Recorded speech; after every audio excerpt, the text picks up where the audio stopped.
right. Well, good afternoon, everyone. It is great to be here. It's great to be here to tell you about the book, The Surprising Science of Meetings. So let's just jump right in. All right. There are approximately 55 million meetings a day in the US alone. When you have 55 million of something at work, a reasonable question to ask is, well, what's the return on this massive investment we're making? So I've been doing research on that and working with a lot of different organizations. And what we find is that around 50% of meeting time is a good use of time. 50% of the meeting time, folks say, yeah, I'm glad I'm there. But that also means 50% of the time people are saying, oh man, I'd rather be doing something else. This isn't all that relevant to me. The return on this meeting investment is really quite suspect. But the good news is that meeting science exists, and meeting science can truly move the dial on meetings. All right, here's what we're going to do in our time together. There's a few pieces. So first, I'm going to tell you about some of this crazy meeting science. Then I want to share with you some implications for you as leaders, as well as some implications for organizations more broadly. I wear a ton of different hats at the university. One of my hats is the hat of a meeting team scientist. And yes, that's actually a thing. And for the last, crazy that this is going to come out of my mouth, the last 20 years, I've been doing research on meetings. So I have been doing all kinds of studies on this topic, and I reached the point that I said, you know what? I think it's time to try to synthesize all this evidence and to produce this book. And I wrote this book, The Surprising Science of Meetings, really thinking that no one would read it, because who wants to read a book about meetings? But I was so surprised and delighted that when the book came out January 1st, on January 2nd, Washington Post named it the #1 leadership book. Blown away. It made no sense to me. I broke all the rules. A, my title was more than just one word. B, my title had the word science in it, which I guess is a no-no. This accolade was so exciting, not because it meant that I sold more books, because that obviously is a good thing, but as a meeting scientist, it just felt validating. And it really spoke to the fact that people were willing to consider science to address one of the most vexing problems at work. Let's collect some very, very quick data. You have 3 answer choices. The question is, what percentage of people complain about wasted time in meetings? All right, so I want you to clap if your answer is A, 0 to 33%. All right. B. All right. Okay, don't be ashamed. All right, C. All right. Thank you for that quick round of applause. I really appreciate it. That extra energy keeps me moving. Yeah, so everyone, basically, the majority said C. No matter where I am presenting this on this topic of meetings, no matter what country, C always emerges as the most common choice. Wasted time in meetings is just a common concern. There's a chorus, no matter where you are. Even senior managers indicate that 72% of meetings are not productive. So you have all this incredible frustration. And at the same time, going back to 55 million. So you have 55 million meetings. All this incredible frustration. Well, you could make the case that we are both living and dying in meetings. But as an organizational psychologist, I saw this as an amazing opportunity. An perfect opportunity, right? Because if we can fix what's most frustrating to people, this is extremely exciting, especially because the elimination of meetings is a false goal. We need meetings. Meetings are essential for communication, cooperation, consensus decision-making. What we want to do is eliminate bad meetings, not just eliminate meetings. My question to you, can research provide some insights? What do you think? Yes, otherwise there'd be a pamphlet up here. There wouldn't be a book. I'd be doing a pamphlet tour. Yes, research can definitely provide some insights. So let me share with you some of these insights. There's research that compares standing up meetings to sitting down meetings. Which one do you think produces better results, standing up or sitting down? All right, it's kind of a trick question. What we find is that standing up meetings and sitting down meetings actually produce similar decision quality, but the standing up meetings take nearly half as much time. Then there's research on meeting satisfaction. There is someone who tends to leave almost all of their meetings saying, that was really good. I'm really glad I was there. Want to take a guess who that person is? Organizer. Yeah, the meeting leader. Right? Why not though, right? They're in control. And then the person who's second most satisfied? Who do you think that is? The person who talks the most. They also feel like it's really good. So like, I feel like this Google Talk's going really well. All right, then there's research on silence. All right, so we have two types of groups. One group is talking, the other group is in silence. And their task is the same. The task is to brainstorm, right? Brainstorm some potential solutions. And research has shown that those groups brainstorming in silence are much more effective than those groups brainstorming with their voices. That when you brainstorm in silence, you generate nearly twice as many ideas, and the ideas that are generated are more innovative and even more disruptive. And why is that? Why are the silent brainstorming groups more effective? What do you think? Okay, so they have more time to think. They're not hearing everyone's voice in their head. Excellent. What else? Please. That's right. That's right. Everyone has access to the floor at once, and people are not editing their answers, right, based on what the boss is saying. So it's a true democracy where people can bring their full selves to the brainstorming. And as a result, it's much more effective. Simple solution, right? I mean, silence is easy to incorporate in meetings. All right, let me share a few other studies for context. This is one of my first studies, and we had people keep diaries. And in these diaries, they recorded how many meetings they had that day, and they indicated how they felt about their day.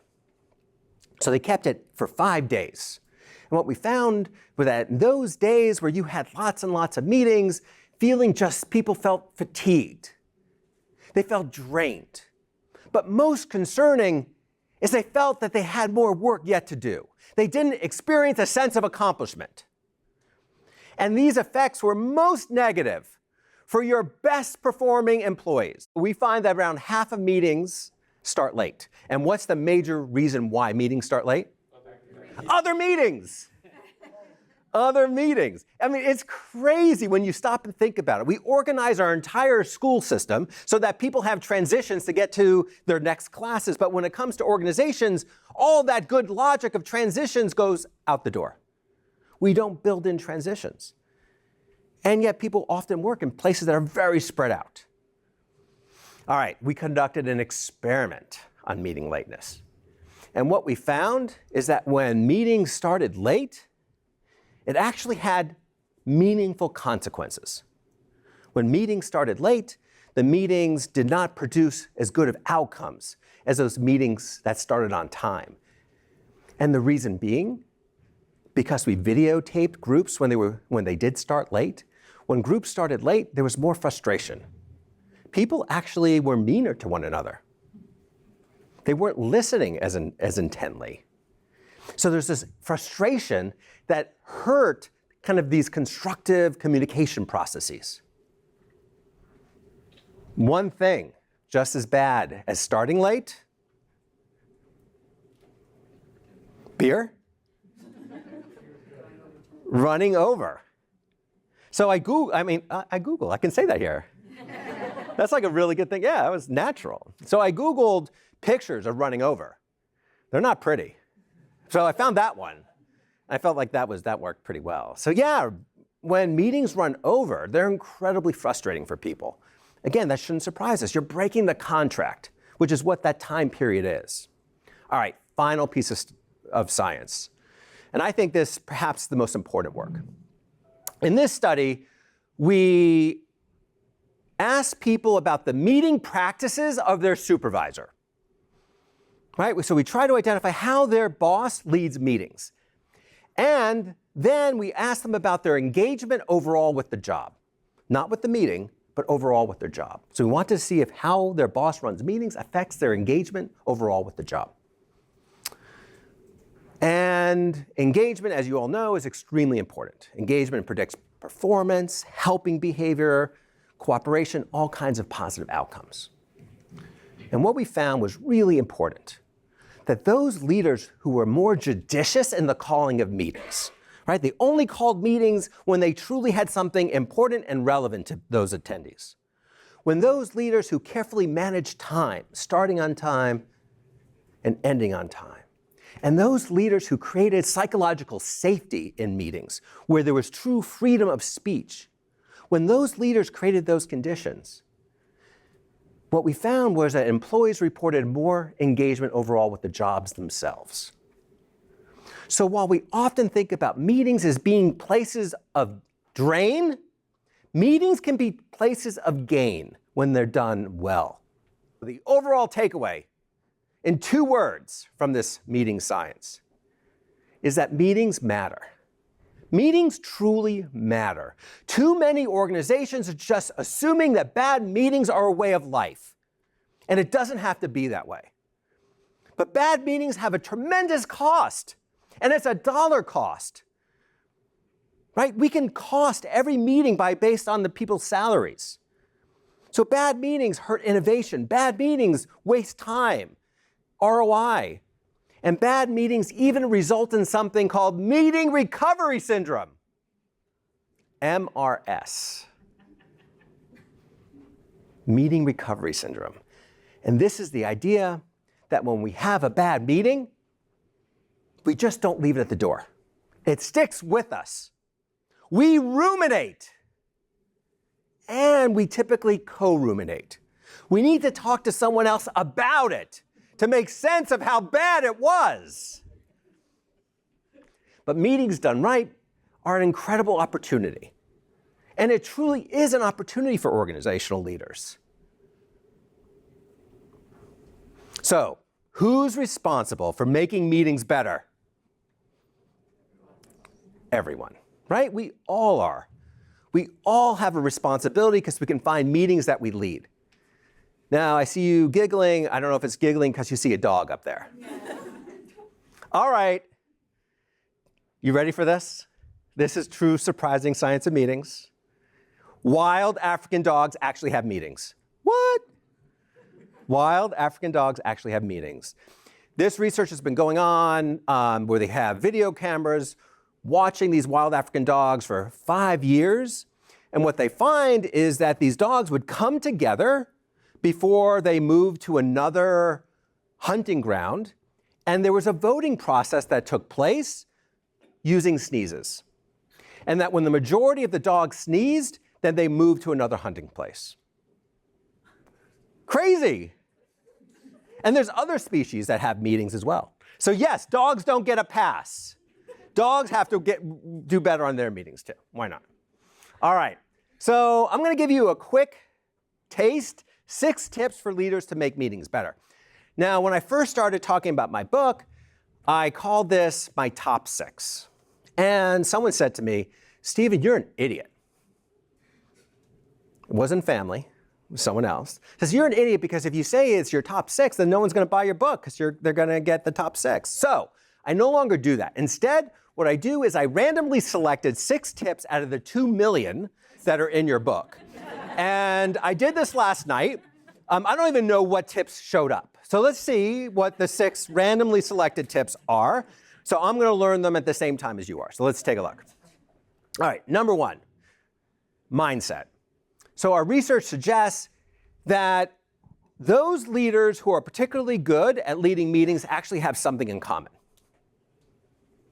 They recognize that they're inherently a steward of others' time. Think about that. Isn't that what a meeting leader really is? You're asking people to give you one of the most precious resources, time. You've called them together. So the best meeting leaders recognize that you're a steward. And once you have that mindset of being a steward, you start to become intentional, right? You just don't do things because everyone else is doing them, especially because they're doing them wrong. Instead, you become intentional. You start to truly think. You start to think about who needs to be there. You start to think about the relevance of the agenda items. You truly care about facilitating. And if someone's not talking, that bothers you. Because you invited them. You invited them because you wanted to hear their opinions. Now, interestingly, this intentionality is actually something that we all generally do every time we meet with a customer or someone who is our boss. Right? When we meet with a customer, we are definitely intentional. Right? We don't want that customer to leave a meeting with us dissatisfied. So we think about those meetings. But all that great deliberation, we typically just stick it in a file drawer and don't look at it again when it comes to meeting with our peers or our teams. So that's the first important takeaway. Number 2, most meetings tend to be 1 hour. Why do they tend to be 1 hour? Yeah, default calendar setting. Well, that's really not a good reason to have a meeting that's a 1 hour, especially because of something called Parkinson's law. And Parkinson's law is this idea that work expands to fill whatever time is allotted to it. So how long does a 1 hour meeting take? 1 hour. It's magical. So we can use Parkinson's law to our favor, right? So we can look at our agenda, look at the key things that we need to address, and say to ourselves, well, how much time should this take? And if it's going to be 48 minutes, go with it. It's okay. You don't have to have an hour-long meeting. In fact, once you determine amount of time, I challenge you to dial it back a little bit. Psychological research shows that when groups are under a little bit of pressure, they actually perform optimally. Number 3, manage meeting size. As meetings increase in size, so does dysfunction. So we have to actively manage meeting size. There's a number of ways of doing that. So first of all, we could just invite some people for some of the meeting, but not all of the meeting. Right? So the first part of the meeting could be a larger group, but then let people go who are not needed for all the agenda items. Simple solution. Another strategy is when you're deciding on who should be at the meeting, think about it as core attendees and kind of nice to have attendees. The core attendees have to be there. We know who they are. We get in trouble with the nice to have attendees. So the nice to have attendees is really what pushes us over the top. Now, it's not necessarily a bad thing, because one of the things that we find in our research is that, yes, people find meetings really bad, but they also find not being invited to a meeting very troubling. Right? So they still want to be invited. So we have to kind of manage that psychology, and we can do it. If we go to our secondary attendees and tell them, hey, we're having a meeting, and here are the topics on the meeting, and I don't think they're all that relevant, but I want to give you an opportunity to provide input, if you have any. And I'm going to show you the meeting minutes when the meeting's done. And at any future point you want to go to one of these meetings, you're more than welcome. If I say those 3 things, every one of those secondary attendees will say, I'm good. I'm good. And we're giving people their greatest gift, more time. Number 4, start your meetings well. This actually really matters. Our research shows that the mood that the leader brings into the meeting actually contaminates the rest of the meeting. And that contamination could be positive or negative. But we want groups to be in more of a positive mood state, because when groups are in a more positive mood state, they're actually more creative. They're more open-minded. So leaders set that tone. And it's consistent with that steward notion. Right? When you have folks arrive in the meeting, you have to remember that you're a host. So what does a host do? A host welcomes people. A host thanks people for coming. Like, I really appreciate that you all are here today. Right? A host makes introductions. If you don't know this person, I'm saying, hey, let me make that introduction, because that's what a host does. And sometimes a host even has snacks. All right, number 5. Try alternative formats, right? If you think about the fact that there are 55 million meetings a day, and they all kind of have different agendas, what's so striking is they're so similar. Everyone's basically doing the exact same thing. So mix it up. If you've never tried a standing meeting, go ahead, try a standing meeting. If you've never tried a speedy meeting, try speeding meetings. Mix it up. Change where people sit around a table. That actually matters. Research shows that seating position affects communication flow. That's not necessarily a problem, but to build kind of a more dynamic environment, mix it up. If you've never tried a walking meeting, go for a walk. These dyadic walking meetings are terrific. The data on them suggests that they're more creative, people like them, and you get your steps in. Number 6, final one in this randomly selected list. I like them so far. I didn't know what I was going to get, but I think they're okay. I think I'm going to buy that book. No, I'm just kidding. I already have 100. All right, number 6. So earlier I mentioned to you that there's this meeting leader blind spot, right? That meeting leaders think that they're much better at meetings than what it appears the data would actually support. So as a result, the best meeting leaders periodically check in with their regular attendees and say, how am I doing? How can we make our meetings better? Right? Just try to have a conversation about improving this shared, because it's a shared experience. And at the very least, good meeting leaders should scan the environment to see how they're doing. If everyone is on their phones during your meetings, that's feedback that maybe your meetings are not that engaging or you invited too many people. If there are people who are not participating in your meeting, that's feedback. If there are side conversations, that's feedback. All right, so what I want to do now is I want to illustrate some of this meeting science through a challenge that I give you all. All right, so here's your exercise. You're going to get into pairs, and I want you just to take a minute and address this question. How do you deal with the situation that just a couple of folks are dominating the conversation and there's a lack of engagement by others? All right, so turn to your neighbor, just take a minute and see how would you deal with this situation? All right, so this is a very common situation in meetings. Meeting science would suggest trying to design the problem away before it even starts. So let me share with you how meeting science would address that situation. So first of all, meeting science would suggest having agenda owners that aren't just the leader, right? A good leader doesn't have to own every single item. They could share it with others. It's a great way of getting engagement, and then you can give the person some feedback about how they did with that agenda item. A great way to get more conversation in a meeting is actually to prime it before the meeting starts. If I go to my shy individual and say, I really would like to hear from you this meeting, they're going to participate much more readily. That goes right nicely to this next one, establish norms. This so often doesn't happen in meetings, where before a meeting starts, you say, hey, here's what I hope to see in this meeting. I want to see everyone communicating. I want people to keep their contributions succinct, though. I want you to truly listen to what everyone is saying. Establish some norms. Those conversations don't take place. Dyadic work. You just did that. Wasn't that amazing? Just getting people in dyads, and it could be just 1 minute, changes the entire complexion of the meeting. Not only does it get everyone engaged, but even if a shy person had suggested an idea that maybe they wouldn't initially share, their partner will share it for them. Collect ideas before the meeting. Like, use that silence. If I have a topic, I can ask people before the meeting, hey, contribute to this Google Doc, your ideas and thoughts. They do that before being contaminated by everyone else. And then there's all kinds of awesome meeting apps. If you really want to know what the consensus is, do it anonymously.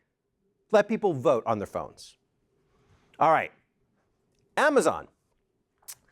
So I want to share this example because sometimes disengagement in meetings is confounded with lack of preparation, right? If people haven't prepared, then they kind of pull back. So Amazon, in one of their meeting practices, they build pre-read time into the meeting itself. So instead of expecting people to read the materials in advance of the meeting, they do it at the actual meeting. And this could be very comforting for the meeting leader because then 10 to 15 minutes in, they know everyone is on the same page with regard to the preparation. All right, continuing that stream, I want to tell you a little bit more about organizational practices to reinforce the behaviors of good for meeting leaders. All right, so here are some meeting practices that are more systemic, that reinforce these leader behaviors that we hope to see. Meaningful training. So in many regards, unbelievably, research suggests that only around 20% of all leaders receive any training on how to run a meeting. That's insane. With 55 million meetings a day and only 20% of leaders receiving training, this is clearly a blind spot for organizations. And the training that exists tends to be ineffective.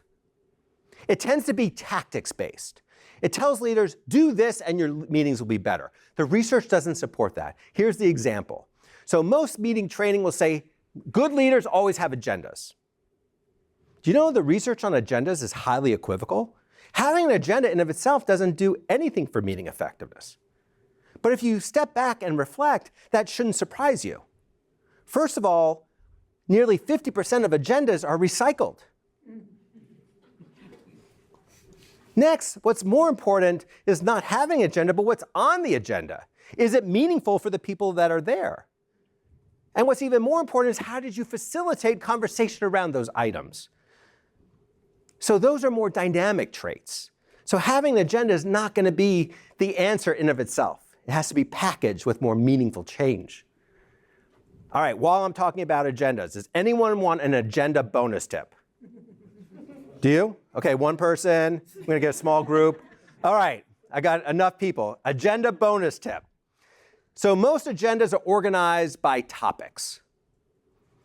What I want to challenge you to try is organizing your agenda as a set of questions to be answered. We're coming together to answer this set of questions. That's a very different cognitive exercise. Thinking about it in forms of questions really requires you to think much more carefully about why people are being called together. By thinking of them as questions, you have a better sense of who needs to be invited, right? They're relevant to answering the questions. You know when to end the meeting because the questions have been answered. And you know if the meeting has been successful because the answers are compelling. And if you can't think of any questions, maybe you don't need a meeting. All right, so I want to share a few more cultural practices before we wrap up. Some organizations have implemented an approval process for large meetings. So you all know very well that we can hijack our colleagues' calendars. So this organization says, okay, if a meeting's going to be more than 8 people, you actually have to get approval from your boss. Now that sounds pretty draconian, but think about it. It requires the meeting leader to actually start to make decisions more carefully and to think, not just get people in that meeting. One of the things I've been really excited about is these little book clubs that have formed around my book. This is really neat. People, as you saw in our little discussion, people have strong opinions about meetings. People they don't want to go to meetings, but they want to talk about meetings. So getting groups together, reading some content, and saying, how can we do our meetings better, is a fantastic exercise to elevate this topic. Meeting free times. We used to think that only creative people benefited from uninterrupted time. That is false. All humans benefit from some time that's uninterrupted. So organizations that allow for some time where people can be free of interruptions is a good idea. Some organizations have been silent about meetings, and they're starting to create a meeting guidance document. And these could be 1 or 2 pages where it outlines, hey, here's our principle. Here's what we are going to do as an organization around meetings. We're going to start on time. We're going to start defaulting to 50 minutes as opposed to an hour, etc. A CMO. No one in organizations is owning meetings. Yet, it represents nearly 15% of your personnel budget. So what some organizations are doing, they're saying, okay, this person's now going to own meetings systemically. Whether it's the chief talent officer, whether it's the chief technology officer, whether it's the CEO, we need to make sure someone takes the responsibility of being the chief meeting officer. And finally, I've done a number of presentations to various talent and HR groups, and I always ask this question: how many organizations in this room have content on their engagement surveys around meetings? So hypothetically, let's say I asked 100 organizations. How many people raised their hands? What? 25? No. Only around 2 to 3 people. This is an incredible blind spot. In fact, this blind spot theme is pervasive around this whole talk. Meeting leaders have a blind spot. Organizations don't train people, another blind spot. Organizations don't assess this on their engagement survey, another blind spot. So why are meetings complained about? Because we're not doing anything about them. All right, finish line and our journey around meetings. So I get asked a lot, how am I feeling about meetings? I'm excited about meetings. I'm excited about meetings. I'm excited that there is a science of meetings that can truly help. I'm excited that if you make 20% of your meetings 20% better, it has a tremendous effect on an organization. And while you can't control other people's meetings, you can control your meetings. You can do things differently. You can lead your meetings in an evidence-based way and hopefully be the model for others to copy. So with that, it's a good time to stop. I look forward to hearing your questions. I have my website up there, and you could come check it out. I have more meeting resources. But thank you so much for hearing about meeting science.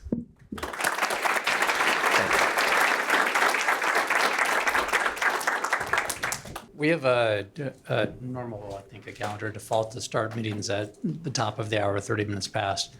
And they're supposed to end before the end of that period. Right. Of course, they never do. They tend to run over.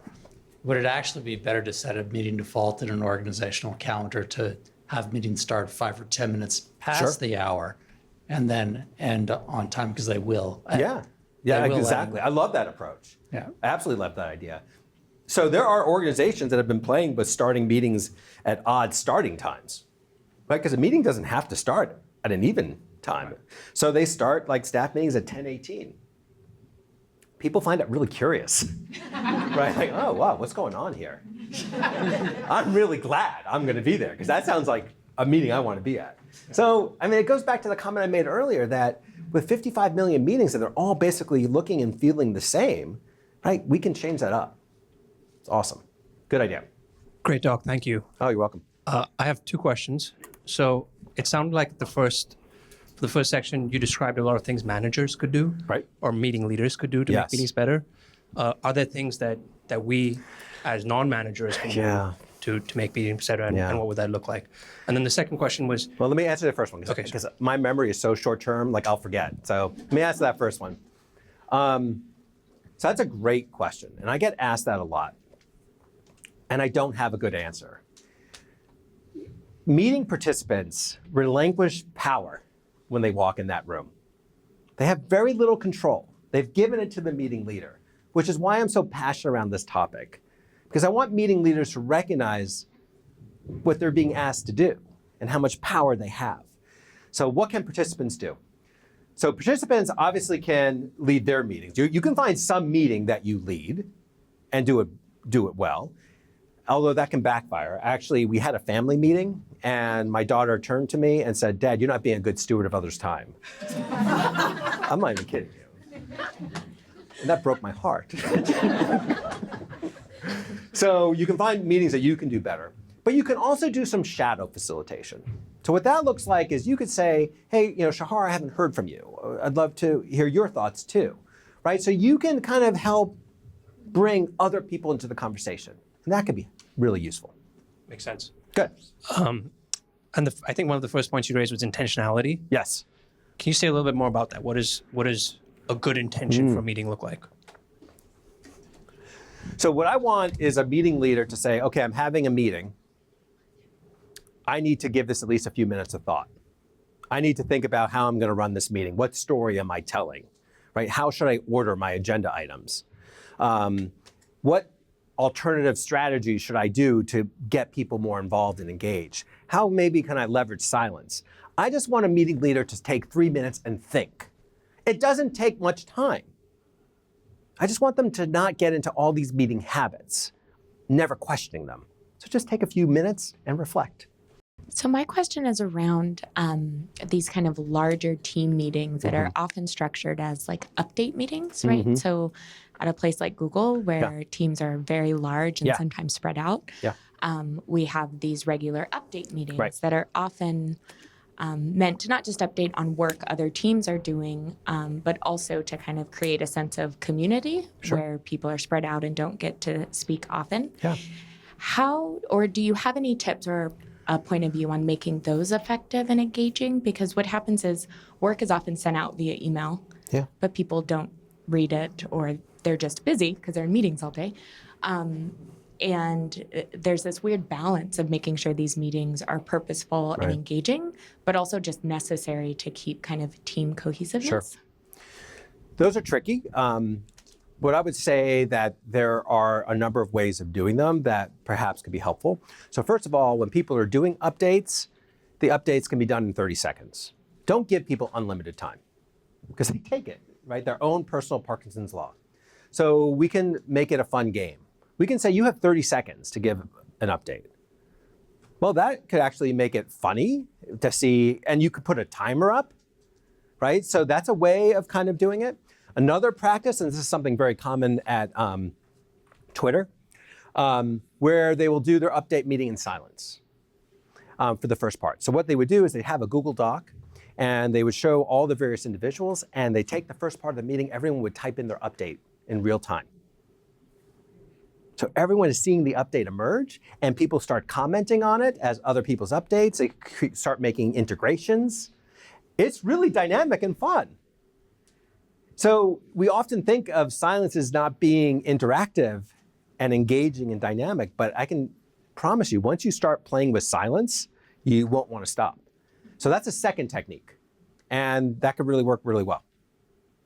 I won't say any more, because you have to read the book. I have more. Those were 2 randomly selected solutions. All right, what else?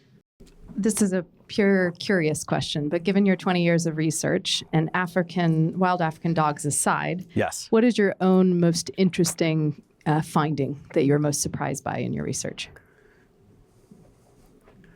So I often get asked what makes this research surprising, and my typical response is that science even exists on this topic. That's what's kind of surprising. My own personal, okay. So I think my own personal is the agenda one, right? Because I really went into this research, like if you pick up any meeting book, they'll typically say, okay, step 1, have an agenda. So I really did think that having an agenda was going to be the panacea to many of the problems. And the research just wasn't supporting it. And then the story just kept getting more interesting. Once I started discovering this idea of recycled agendas and how common it is, and then some of these other things, right, having an agenda without intentionality. So I think the agenda story was probably my own personal one. And I think what's also fascinating is that you can imagine how an insecure leader who has not been trained, or maybe if they have, they say, okay, I want to do this meetings well, I'll just have an agenda, now I'm good. And that whole idea that, what a counterproductive practice that could turn out to be. Thanks for the question. Hey. Hi. So given what you were just saying about the agenda issue, what are your thoughts, rather, I shouldn't even load the question, but what are your thoughts around spending the first 1 or 2 minutes getting buy-in from the group on the agenda and adding additional items or taking items off? Is that opening the floodgates, or is that good? I don't like it because I think you should do it before the meeting. So people say, should you get the agenda out in advance? And the answer is yes, because I want people to be able to opt out, right? So I want the agenda to start to come to shape before the meeting starts. Now, that doesn't mean on the fly you can add something. Like I can see, I don't want to be inflexible, right? Because a good steward is not inflexible. So I think that particular exercise invites kind of this lack of intentionality, because now you haven't really thought about it or planned it. And so the cadence that I would recommend is you come up with the set of topics that you think are really important. Then you open up to your team all before the meeting. What are some of the things that are on your mind that you think we should definitely cover?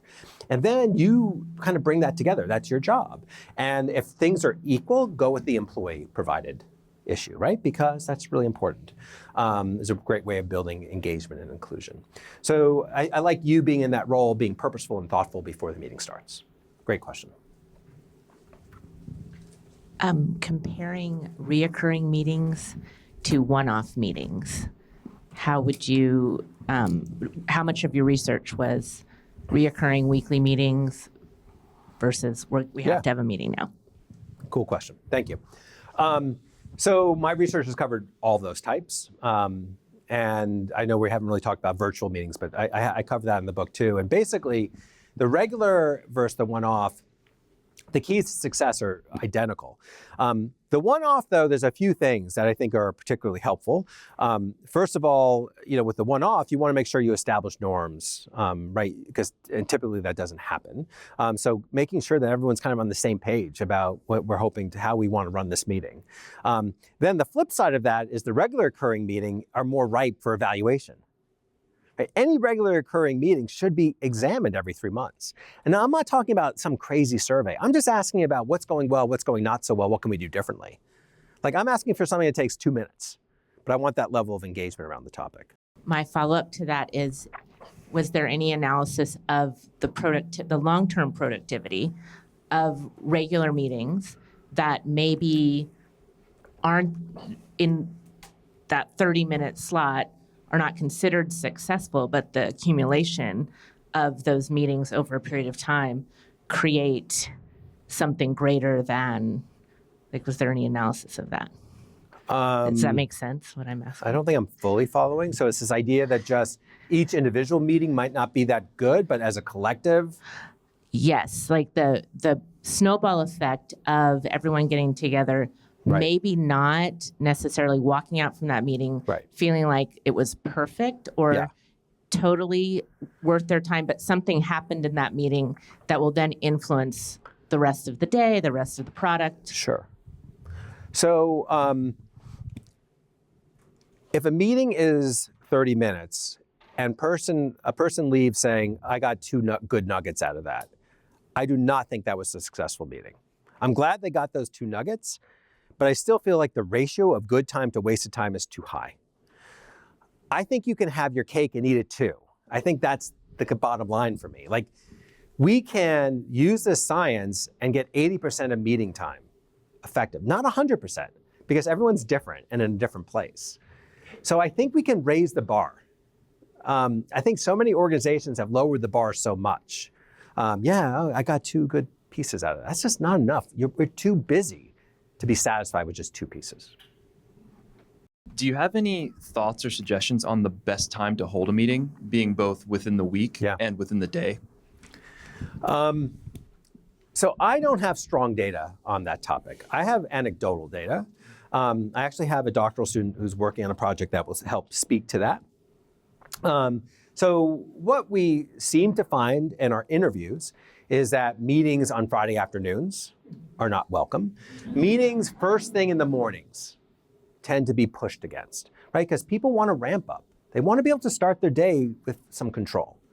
So when I'm coaching the leaders, I generally say keep meetings away from early in the mornings, give people their time, keep them from late in the afternoons. I am a big fan of meetings touching lunch, partly because it results in less task switching.